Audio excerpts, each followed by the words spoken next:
think Animal is the most honest film. Plot line है that's about family feud, और उसको explore करने के बजाय मुझे लगा फिल्म हर डायरेक्शन में गई है, बहुत बेसलेस चीज़ें दिखाई हैं, बहुत अननेसरी चीज़ें दिखाई हैं. I am not going to get into कि फिल्म अच्छी है, फिल्म बुरी है, from a film technique point of view कि डायरेक्शन कैसी है, एक्टिंग कैसी है, गाने कैसे. To be told, I don't want to be dishonest to myself. मुझे फिल्म अच्छी लगी in the sense that I was totally मतलब sucked into the film. So इसका ना मेरे पास एक एनालॉजी है जो मैं मूवी देखते समय ही मेरे दिमाग में आई थी. तो जब मैं फिल्म देख रहा था तो मुझे लग रहा था कि या तो अनिल कपूर की मौत हो जाए, या तो मुझे लग रहा था कि आखिरी में रणबीर कपूर मर जाए. Okay. Let's address the elephant in the room. Hello, welcome to the Quint and Quint Hindi. Thumbnail देखकर आपको समझ में आ ही गया होगा कि हम बात करने वाले हैं फिल्म एनिमल पर. लेकिन आपने बहुत कुछ इस फिल्म को लेकर सुन लिया होगा. कई लोगों ने बहुत ज़्यादा इसके फेवर में बात की, कई लोगों ने इसको बहुत ही ज़्यादा क्रिटिसाइज़ किया है. लेकिन हम यहाँ पर जो बात करने वाले हैं, हम इस चैट शो को देखने के बाद और इस फिल्म को किन किन नज़रियों से देखा जा सकता है, क्योंकि हम यहाँ पे 5 लोग हैं, हम सब लोगों ने अलग अलग तरीके से इस फिल्म को देखा है. जब हम थिएटर से बाहर निकले तो सब कुछ एक अलग अलग चीज़ें लेकर निकले, और लोग किस तरीके से इस फिल्म को देख रहे हैं, और यही सारी बात शुरू करते हैं. तो सबसे पहले सबसे बेसिक सवाल कि आपको फिल्म कैसी लगी? मुझे फिल्म काफ़ी ख़राब लगी नीडलेस टू से. और मैं डेफिनेटली सब में बिल्कुल नहीं जाऊंगी कि अरे एक्टिंग तो बहुत अच्छी थी वगैरह वगैरह. I mean these are good actors, they are going to do their part and everything. तो ये बैलेंस करके वो चीज़ मैं बिल्कुल भी मंकी बैलेंसिंग टाइप में चीज़ नहीं करूँगी. मूवी मुझे बहुत ख़राब लगी. मुझे अगर एक फ्यूड, आई मीन जो उसका मेन मूवी का प्लॉट लाइन है दैट्स अबाउट फैमिली फ्यूड, और उसको एक्सप्लोर करने के बजाय मुझे लगा फिल्म हर डायरेक्शन में गई है, बहुत बेसलेस चीज़ें दिखाई हैं, बहुत अननेसरी चीज़ें दिखाई हैं. और हम सबको पता ही है कि हम किन चीज़ों की बात कर रहे हैं. The portrayal of a relationship, how women were treated, a lot of things. तो मुझे बहुत सारी चीज़ें बहुत अननेसरी लगी, and I wish there was like a forward button and I could just skip through a lot of things. Okay, so यार मैं तो देखो अभी भी थोड़ा कंफ्यूज्ड हूँ कि मेरे को एक्चुअली मूवी अच्छी लगी है या नहीं. Because I found the film to be very relatable, because I personally have had some levels of daddy issues and all of that. तो when it comes to an exploration, जब एक explore करने की बात आती है एक इंसान के दिमाग को जिसके उसमें ये चल रहा है, जैसे मैंने अपने रिव्यू में भी कहा था कि ये 3 घंटे की मूवी है जहाँ पे एक आदमी गुस्सा है और वो एक दीवार पे मुक्का मार रहा है. मतलब चिल्लाए चला जा रहा है. That's it. कुछ भी नहीं है. तो ऐसा नहीं है कि ये खराब तरह से लिखी हुई मूवी है, ये लिखी ही नहीं है मूवी. इट्स जस्ट दैट वो एक रेज होती है ना, इसका कोई मतलब नहीं होता, बस वो 3 घंटे की एक्सट्रैपोलेशन है. तो वो पार्ट उसका मेरे को बहुत रिलेटेबल लगा, और उस नज़रिए से जब मैं देखता हूँ I really connect with the film. But मतलब ये तो बिल्कुल भी डिनाई नहीं किया जा सकता कि बहुत ही डामाडोल है इस पिक्चर की पॉलिटिक्स. और इस मतलब इन जनरल एक लाइक जब हम मूवी देखते हैं तो हमारा एक होता है ना कि हम डायरेक्टर पे ट्रस्ट करते हैं कि अगर वो हमें किसी डार्क जगह लेके जाएगा तो वो वहाँ से हमें वापस भी लेके आएगा, और कुछ मतलब हमें वो चीट नहीं करेगा डायरेक्टर.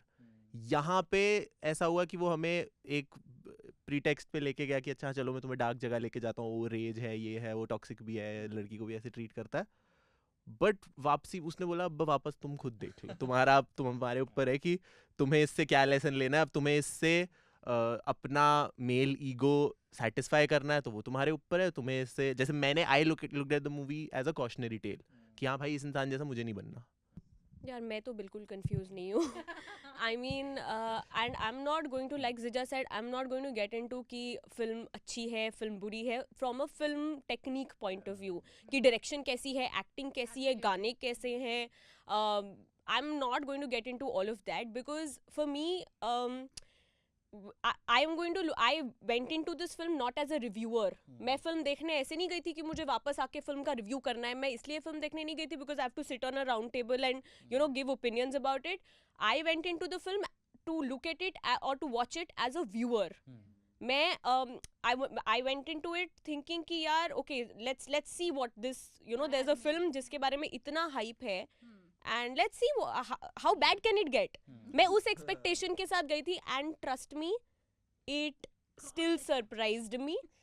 जब मैंने सोचा how bad can it get, तो Sandeep Vanga said hold my beer and इससे भी बुरा हो सकता है जितना तुम सोचकर आई थी. I didn't feel good as a woman when I walked out of that theater. And it wasn't just my reaction, there was another woman with me. It was her reaction. Theater में और एक तो theater की जो audience थी, that was just like 70-80% men. And बहुत ही कम औरतें थी theater में, और जो थी उनके reactions, you gauge the audience reaction जब आप एक film देख रहे हैं, उनके रिएक्शंस कुछ बहुत अच्छे नहीं थे. सो जो प्रतीक ने बोला कि फिल्म का पॉलिटिक्स इज प्रॉब्लमैटिक, तो yes, film is misogynist, the film is sexist, film is Islamophobic. तो फिल्म का पॉलिटिक्स डावाडोल नहीं है फिल्म में. It is bad. Like for the times that we're living in, I would say it's an irresponsible, dishonest film. जो film making को justify नहीं करता है. I don't think Sandeep Vanga made a film here.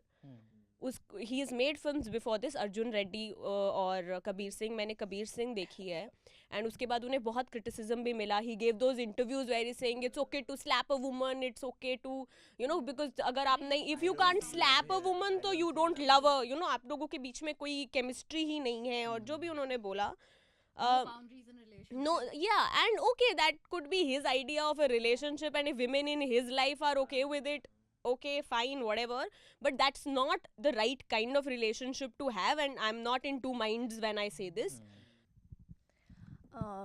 Okay. Let's address the elephant in the room.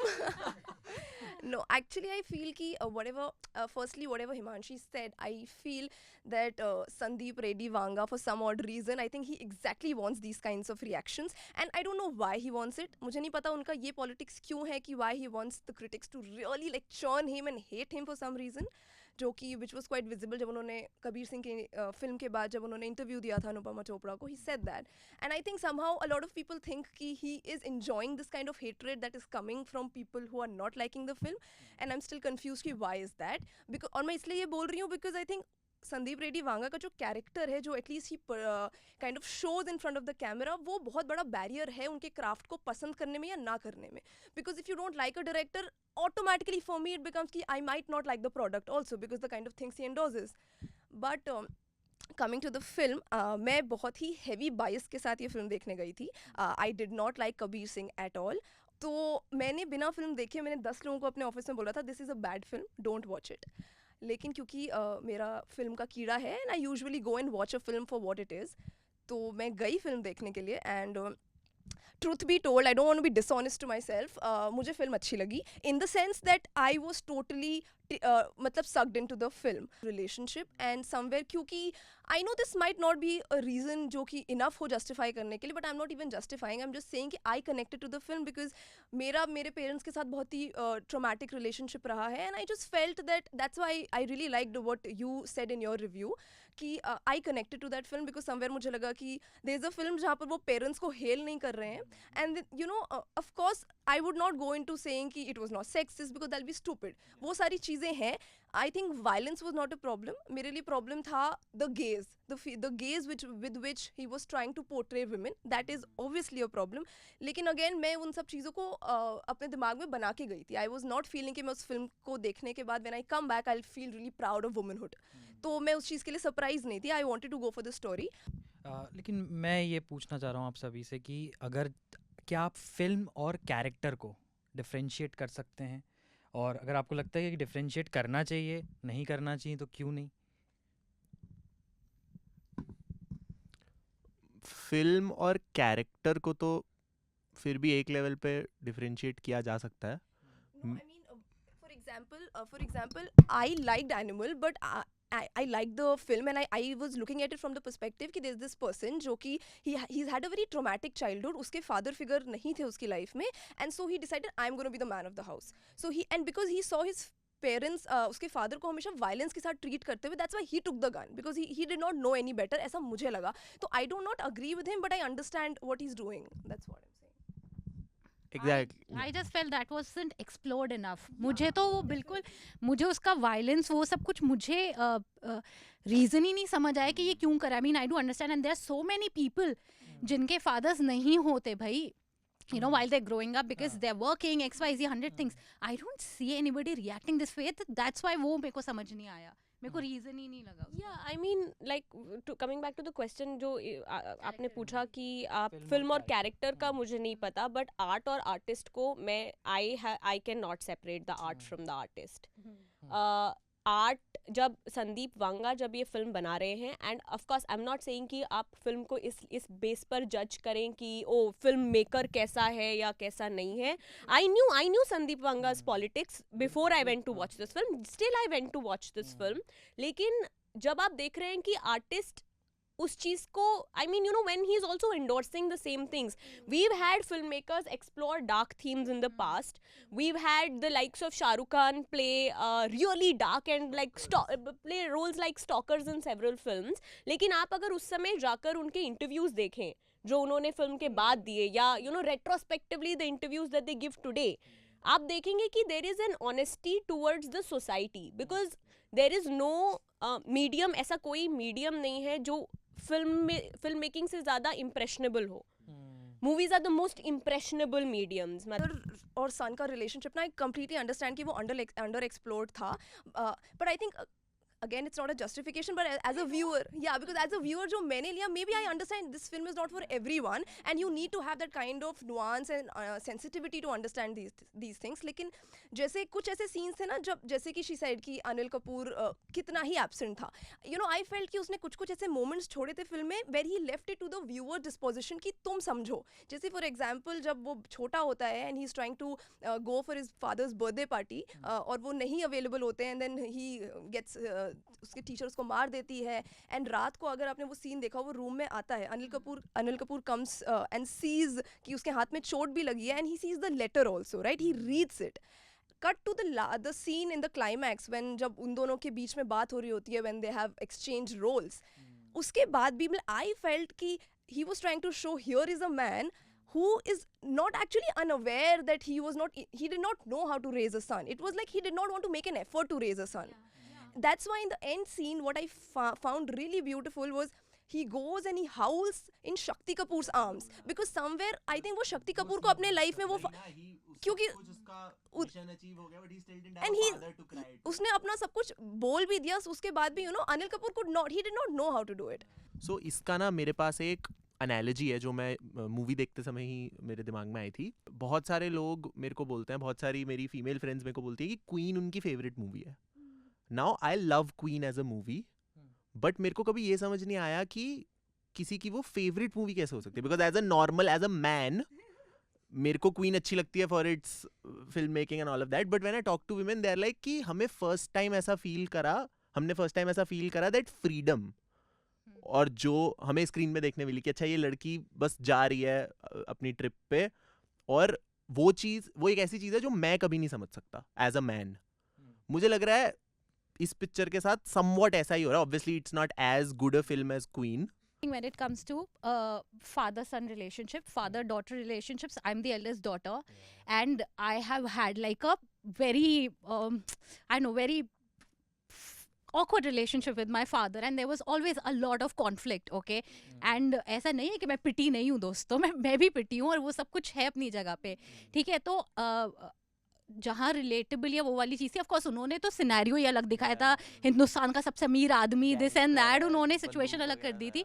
But वही वाली चीज़ है, वो father सन relationship पे भी मैं आऊँ तो मैं भी शायद रिलेट कर सकती थी, ऐसा हो सकता था. कॉन्फ्लिक्ट मैंने भी देखा है. आई मीन यहाँ पर हम लोग ये डिस्कशन कर भी पा रहे हैं कि यू नो रिलेशनशिप एक्सप्लोर हुआ था या नहीं हुआ था. Okay, given that okay may be 50% people actually felt कि रिलेशनशिप एक्सप्लोर हुआ था, and those who had that kind of a journey शायद रिलेट भी कर पाए. Correct. But my problem is a film that has father-son relationship as its central line or as its central plot line went into all the directions other than this. अगर आप देखेंगे कि जो भी sexist remarks हैं film में, जो भी every time the film is a little sexist, that was unwarranted. वो स्क्रिप्ट में नहीं चाहिए था. When Ranbir Kapoor you know mansplains the alpha male concept to Rashmika, or when Ranbir Kapoor says कि oh she has a big pelvis, because she can birth children or healthy children or whatever babies. Another scene that a lot of people are not talking about when he says वो उसके hickeys देख के कि मुझे इस colour की चाहिए, वो सीन मैं वो एंड डू यू सी के उस समय पता लगता है कि रीच कितना है. तृप्ति डिमरी ने बहुत काम किया हुआ है, उसके बाद इस मूवी से रीच मिला है उसको और अब वो नेशनल क्रश बन गई है यार. तो ये इन्फ्लुएंस दिखाता है भाई. And it's of course that, and then violence.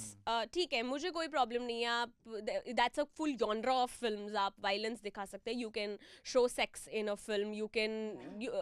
Film can be dark. एक और ये क्वेश्चन आता है कि जब भी आप आर्ट को देखते हो तो वो मतलब मॉरली करेक्ट होना कितना ज़रूरी है, क्योंकि अगर एक फिल्म आगे बढ़ रही है कि एक ऐसा प्रॉब्लमेटिक कैरेक्टर बताया जा रहा है जैसे कि इस फिल्म में भी है, तो क्यों उसको इस तरफ घुमा दिया जाए कि मतलब कि यार वो जो गलत काम कर रहा है वो सही करता है. क्योंकि कई फिल्मों में जैसे चोरी करता हो कोई फॉर एग्जांपल एक्टर दिखाते हैं, ठीक है, तो हम ये कहते हैं कि यार ये चोरी जो की है ये गलत है. ऑब्वियसली मतलब मुझे पता है कि ये चोरी गलत है, लेकिन यहाँ पर अब लोग नहीं समझ पा रहे हैं, वो उसको हूट कर रहे हैं, तब ये प्रॉब्लमेटिक बन गया. तो क्या मतलब मॉरली एकदम अपटिक होना चाहिए सारी फिल्में? सॉरी मतलब ऐसा तो नहीं है कि अपटिक होना चाहिए. अब इसमें ना बहुत एक नुआंस आ जाता है जो बहुत, बिकॉज लाइक मेरे रिव्यू के सारे कमेंट्स यही थे. एक तो सारे आधे कमेंट्स थे कि last scene is for you, और एक था कि तुमने ये they would just name drop movies कि अच्छा तुमने टैरेंटिनो की मूवीज नहीं देखी, उसमें तो स्कारफेस, जबकि आई टॉक अबाउट स्कारफेस. तो अब इन फिल्मों में और एनिमल में फ़र्क ये है, और ये जो इवन हिमांशी ने स्टार्टिंग में मेंशन किया था शाहरुख खान की जो डर मूवी थी. अब हम याद करें, अगर हम आज के इंटरव्यूज वगैरह भी छोड़ दें, अगर तुम डर पिक्चर याद करो, उसमें एंड में शाहरुख खान के साथ क्या होता है, या स्कारफेस, या दिल से. एग्जैक्टली दिल से में उसको ऐसे स्टॉकिंग थ्रू आउट दिखाया है, बट ग्लोरीफाई कहीं पे भी वो हीरो है. And as Shahrukh Khan fan you would be like, और लोग इन्फ्लुएंस वैसे भी हो जाएंगे क्योंकि जो हीरो करता है लोगों को पसंद आता है. बट लड़की की तरफ से एक बार भी नहीं दिखाया मणिरत्नम में that she is getting attracted anything. जो सारे गाने वो शाहरुख की इमेजिनेशन है. एग्जैक्टली. तो डायरेक्टर ने अपना काम पूरा करा है, उसको एक्सप्लोर करने के साथ साथ एंडोर्स ना करने के लिए. तो अगर कोई बोले कि देखो यार स्कारफेस में भी तो इतनी वायलेंस है, बट तुम ये देखो ना कि स्कारफेस के लास्ट सीन में टोनी मोंटाना मर जाता है अपने ही पूल में, और उसके ऊपर लिखा होता है द वर्ल्ड इज योर्स. तो जो चीज वो हमेशा बोलता था डायलॉग की the world is yours, I am the king of the world, उसी साइन के नीचे जस्ट वो मरा हुआ पड़ा होता है. तो वो देख के तुम ये बोल सकते हो कि हाँ यार ये डायरेक्टर वायलेंस की बात कर रहा है, बट ये उसको बोल रहा है कि भाई वायलेंस करोगे तो तुम्हारे साथ ऐसा होगा. तुम गैंग्स ऑफ वसेपुर देख लो, जो सबसे पूरा जो वायलेंट उनका पूरा सरदार खान, फैजल खान होता है, वो सब मरते हैं एट द एंड. तुम्हें हंसी आती है उन लोगों के ऊपर कि क्या बेवकूफ लोग हैं यार, एक बदले के ऊपर तुमने अपनी जिंदगी खराब कर दी पूरी. बट यहाँ पे प्रॉब्लम ये है कि एक तो तुमने इंडिया का सबसे बड़ा एक्टर लिया है, ये कोई ऐसा इंडी एक्टर नहीं है जिसको कोई जानता नहीं है. इंडिया का सबसे गुड लुकिंग एक्टर लिया है, मतलब या but like conventionally good looking actor. Exactly. बहुत लोग पसंद करते हैं यार. या मतलब और उसके फ्रेम्स वगैरह भी जैसे उसको दिखाया है भाई, मतलब देख के तो लोग ऐसे होंगे ना, वाह यार. मैटर्स यार. अगर आपने थोड़ी भी film making, I mean I am not considering कि मैंने बहुत फिल्म मेकिंग कुछ पढ़ी है या something, but like when you trained for media and all of that, तो थोड़ा बहुत आपको सिखाया जाता है about camera angles, about even in media कि आप अपने केस स्टडी को कैसे शूट करते हैं, क्योंकि angle is you know, what is your gaze on your case study. If throughout the film the way the camera looks at Ranbir Kapoor, the way Ranbir Kapoor is treated frame by frame, the way, you know, he's hailed as this like, you know, desirable macho hero, तो and also it's not about कि यार end में जाके क्या उसका हो रहा है क्या नहीं हो रहा है. I'm just saying कि scene by scene, point by point, is the script trying to tell you, or is the director what is the director's intention? आप डार्क कैरेक्टर दिखाओ, बट क्या डायरेक्टर, यही तो फिल्म मेकिंग की art है यार, वरना तो कोई भी जाके पिक्चर बना सकता है ना. Anybody who has a story can go make a film. Film was suppose on OTT platform, would you not mind it? No, I mean, a lot of people would. No, because you know every time there are talks about censorship on OTT, we are the first ones to say, "Oh no, it shouldn't be." It's not about censorship. I'm just asking if Animal was on OTT, would your criticism be less No, हाँ. no, not at all. In fact, the OTT cut of Animal is I'm hearing half an hour longer. तो मतलब he himself has वो Sandeep Vanga has also kept some things जो वो सिर्फ OTT पर दिखाना चाहते हैं. I don't know what that is going to be, and I don't have it in me. Because a lot of things have been cut by the censor board, so probably that. Yeah, it has, and a lot of people are also saying कि यार film को ये certificate मिला है, आप लोग वही सोच कर देख कर जाइए. यहाँ पे वही मैं बोल रही हूँ, प्रॉब्लम ये नहीं है कि वायलेंस ज़्यादा है, प्रॉब्लम ये नहीं है सेक्सुअल सीन्स ज़्यादा हैं, problem is the intention of the film. The problem is what that film conveys. And in a society that we're living in, and I mean, abhi tak hum logon ne we've not really touched upon how the problematic is the film when it comes to how it deals with the religious minorities of India. I mean, I'd like to plug in an article that our political editor Aditya Menon has written. आप please हमारी website पर जाके वो article पढ़िए, because he's in great depth written about how the film does not do justice to how Muslims and Sikhs in India, who are constantly now under attack, are portrayed in that film. So where is the responsibility yaar? I'm sorry, I am not from that school of thought कि अरे film है, film को entertainment की तरह, film की तरह देखो. I'm not from that school of thought. I feel कि a film is not obligated to be morally correct unless it's advertising to be doing so. Like for example in Jawan, अब शाहरुख ने third wall break करके he's telling you to do this. तो I felt कि वहाँ पर तो वो मुझसे बात कर रहा था. It's just I feel कि film does not have to be, जैसे अभी somebody said ना कि I will take it as this was the story of a sociopath who was not dealt with he did not have a great childhood, and that's what I think he resorted to violence. Film जब मैं देखना शुरू कर रहा था, जब जैसे film आगे बढ़ रही थी, तो मैं जो मेन कैरेक्टर है रणबीर कपूर का, मैं उससे डिसएग्री कर रहा था बिल्कुल. मुझे पता था कि यार ये जो है ये बहुत ही प्रॉब्लमेटिक इंसान है. मुझे ये भी पता था कि इसकी प्रॉब्लम कहाँ से रही है, और मैं ये भी जानता था जो कर रहा है ये गलत, ऐसा नहीं होना चाहिए. तो मुझे ऐसा लगा कि मैं जब थिएटर से आखिरी में बाहर निकला तो मैं बिल्कुल भी मैंने बिल्कुल उसको डिसएग्री किया कि भाई ऐसा जो कैरेक्टर है वो बहुत ही प्रॉब्लमेटिक है, ऐसा कैरेक्टर नहीं होना चाहिए मेरी लाइफ में. मेरे पास ये समझ है मेरे पास बस. बाकी लेकिन अब सीख है, वो फिल्म मेन स्ट्रीम पर आ रही है, बहुत लोगों के बीच है, तो उसकी मॉरल रिस्पॉन्सिबिलिटी आती है, बिल्कुल आती है. अगर वो फिल्म आप आर्ट को बिल्कुल, एक आर्ट को इंडिपेंडेंट और लिबरल होना चाहिए, नो डाउट. लेकिन जब आप उस आर्ट को ऐसी जगह पे रख देते हो, जब वो मेन स्ट्रीम में आ जाता है, तो फिर उसके साथ एक अकाउंटेबिलिटी है वो जुड़ जाती है. तो जब मैं फिल्म देख रहा था तो मुझे लग रहा था कि या तो अनिल कपूर की मौत हो जाए, या तो मुझे लग रहा था कि आखिरी में रणबीर कपूर मर जाए, क्योंकि भाई उसको तो 6 गोलियां लग चुकी है, वो मेंटली फिजिकली इतना खराब हो गया है. He should तो have died after the interval only when he actually like yeah. तो किसी और को बताना है कि ये कोई एंडिंग और इस तरह की हो सकती.